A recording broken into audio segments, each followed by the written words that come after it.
Olá, colegas do curso do Tribunal do Júri, da Escola de Magistratura do Estado do Ceará, SMEC.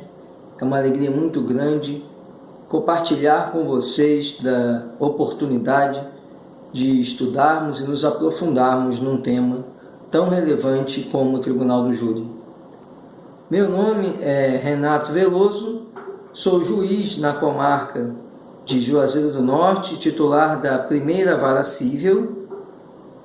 Tenho 14 anos de magistratura e, antes de ser magistrado, passei por algumas atividades do serviço público, fui oficial da Marinha, fui auditor da Receita, fui auditor do Tribunal de Contas e depois procurador da Fazenda Nacional, quando então ingressei na magistratura.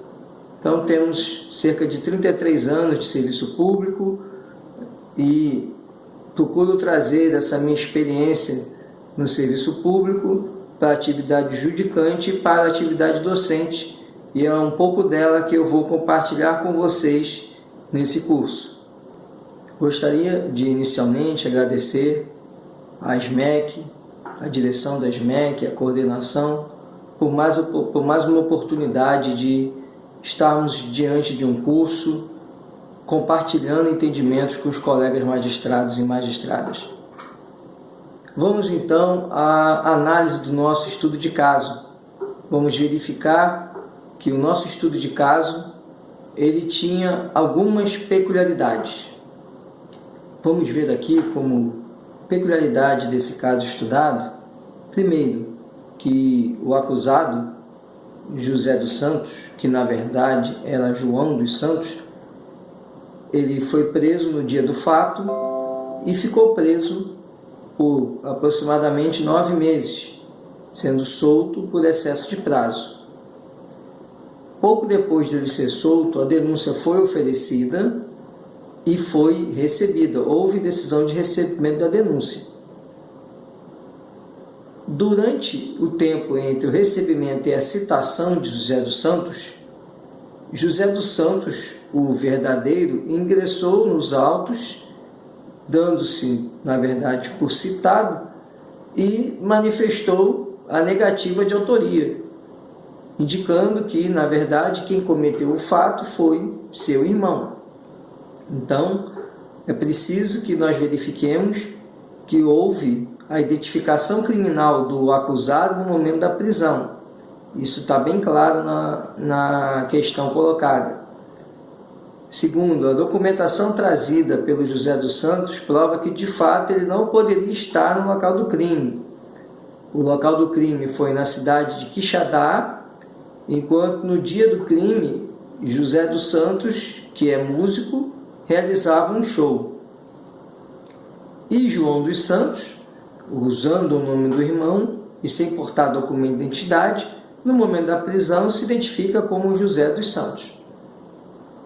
E a discussão que foi travada, primeiro, se caberia a aplicação do 397 do CPP, porque o José dos Santos alega exatamente a aplicação desse dispositivo na sua defesa preliminar. E vamos ver então qual foi a decisão do grupo, quais foram os entendimentos que os colegas do grupo colocaram e vamos fazer alguns comentários sobre cada um deles. Vamos então verificar agora o contexto do que tivemos de estudo de caso e de conclusões apresentadas por todos que interagiram e ajudaram na construção do conhecimento nessa primeira etapa do curso do Tribunal do Júri.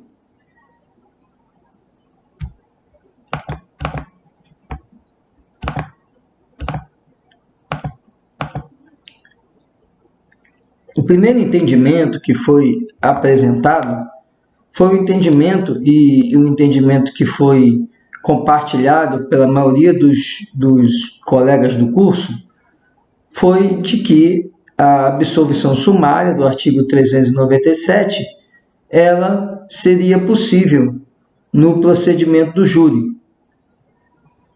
E esse entendimento ele consta no material da Infam, né, no material do nosso curso, e também boa parte dos doutrinadores corroboram desse entendimento, conforme eu fui colocando durante essa semana em vários momentos, embora o STJ não compartilhe desse entendimento.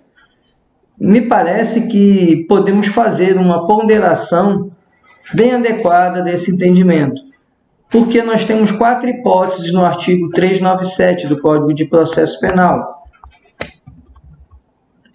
A primeira hipótese do artigo 397 traz para nós a possibilidade de absolvição que alguns doutrinadores chamam de absolvição sumaríssima, quando houver, primeiro, manifesta causa de excludente de ilicitude. Me parece que não seria o caso em exame. Segundo, manifesta causa de excludente de culpabilidade, salvo inimputabilidade. Também não é o caso. Terceiro, o fato narrado não constitui crime. Também não é o caso, porque houve sim um homicídio, um feminicídio, e há um crime. Quarto, extinta a punibilidade do agente. A situação não se enquadra em nenhuma das causas de inimputabilidade do agente. Então, embora a questão traga esse ponto a ser discutido, e era importante essa discussão sobre a aplicação ou não do artigo 397, fica evidente que, no caso colocado, não há como solucionar a defesa do réu, argumentada na negativa de autoria, com o artigo 397.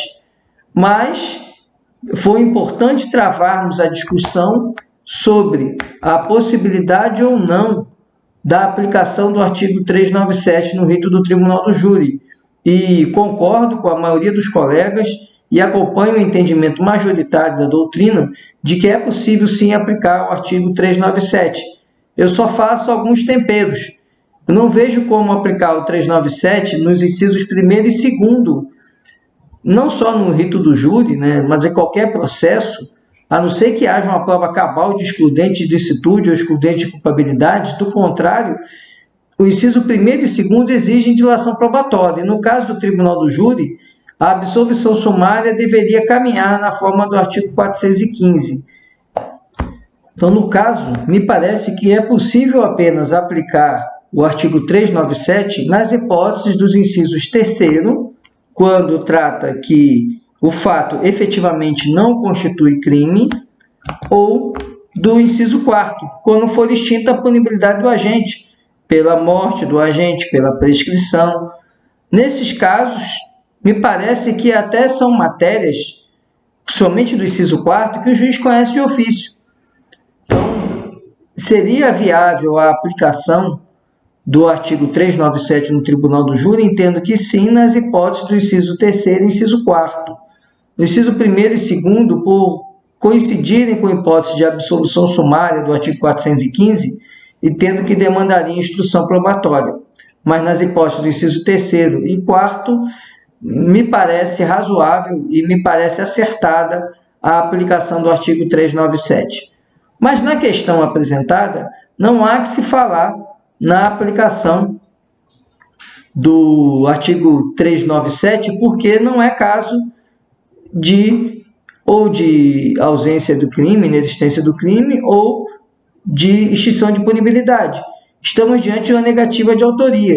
E com razão, os colegas, a maioria dos colegas, pelo menos, apontou que a melhor solução seria a rejeição da denúncia por falta de justa causa, na forma do artigo 395 do CPP, inciso 3º. A doutrina discute a aplicação do inciso 2º e do inciso 3º. E se nós formos analisar o inciso 2º, ele fala em faltar pressuposto processual ou condição para o exercício da ação penal. E o inciso 3º, falta de justa causa. A boa parte da doutrina aponta que essa falta de justa causa, na verdade, seria a ausência das condições da ação. E que, portanto, o inciso 2º e o 3º se confundiriam. E, de fato, se nós pensarmos em justa causa, nós estamos pensando, resumidamente, nos pressupostos inseridos nos requisitos da condição da ação. Os pressupostos processuais estariam no inciso 2º e as condições da ação, condições necessárias para a ação, estariam no inciso 3º. O segundo, portanto, abrangeria o inciso 3º. Então, fundamentar no inciso 2º ou inciso 3º me parece apenas uma diferença terminológica. Considero e apliquei no caso concreto exatamente a rejeição da denúncia pelo artigo 395, inciso 3º, entendendo que, no caso, embora existisse um autor do fato, o autor do fato não estava corretamente indicado na denúncia, já que não era José da Silva, era o João da Silva. Então, eu considerei, no caso concreto que levou à construção desse estudo de caso que vocês estão analisando, eu apliquei sim a rejeição da denúncia pelo artigo 395, inciso 3º, mas poderia perfeitamente usar o inciso 2º, porque o inciso 2º fala em pressupostos processuais e condições da ação, e a legitimidade é uma condição da ação. Então, estaria também inserido no inciso 2º. Então, um ou outro atende perfeitamente ao caso em exame. Então, inclusive eu marquei, que foi o entendimento dominante do grupo, foi a rejeição da denúncia por falta de justa causa. Outros colegas apontaram, utilizando a ausência das condições da ação, do artigo 395, inciso 2º, que eu já acabei de comentar. Tanto um como o outro atendem perfeitamente à situação, e não haveria nenhuma tecnia de rejeitar a denúncia pelo inciso 2º. Alguns colegas apontaram a possibilidade de absolvição sumária, fazendo a acumulação do artigo 397 com o artigo 415, inciso 2º, que fala da negativa de autoria. E, com a devida vênia, embora seja uma opinião respeitável, me parece que não haveria como eu combinar o 397 com o 415, porque o artigo 397, como a doutrina chama, seria uma absolvição sumaríssima. Então, eu não teria realizado dilação probatória, apenas com o que existisse nos autos, eu decidiria pela absolvição, aplicando alguma das hipóteses do artigo 397. Enquanto o artigo 415, ele demanda dilação probatória, porque é a absolvição sumária, é o encerramento da primeira fase do tribunal do júri. E, nesse caso, o adequado seria utilizarmos, sim, a rejeição da denúncia. Não haveria possibilidade de eu aplicar o 415 já no momento ali em que foi apenas oferecida a defesa preliminar. Outros colegas levantaram aspectos processuais de que a ilegitimidade da parte deveria ser aduzido por meio de exceção.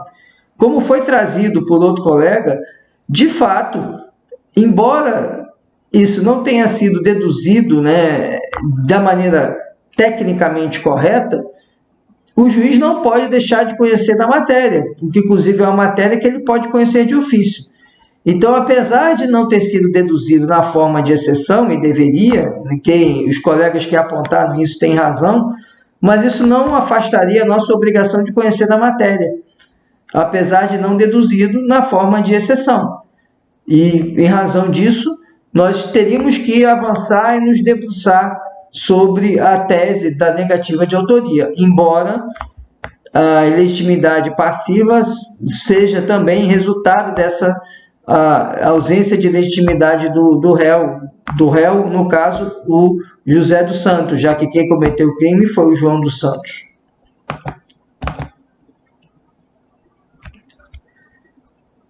Alguns colegas levantaram a possibilidade de reconhecer a nulidade da decisão que recebeu a denúncia e, com isso, retroceder e proferir nova decisão, não recebendo a denúncia. De fato, há uma nulidade na decisão de recebimento da denúncia, já que recebeu a denúncia contra um acusado que, na verdade, não praticou o fato. Ele não foi o agente causador do ilícito penal. Mas, apesar desse raciocínio ser um raciocínio correto, parece que isso seria superado com a própria decisão de rejeição da denúncia, sabendo que, como alguns colegas colocaram muito bem, o próprio STJ admite uma posterior rejeição da denúncia caso, embora tenha ocorrido o recebimento, numa fase posterior tenha se verificado que a denúncia não preenche os requisitos para o seu processamento. Então, nada obsta que ocorra posteriormente a rejeição da denúncia, como a decisão, né, a ideia colocada pela maioria dos colegas do curso. Importante aqui o comentário que um colega fez sobre a questão de se aplicar ou não o 397 no tribunal do júri. E um colega levantou muito bem a questão dos princípios.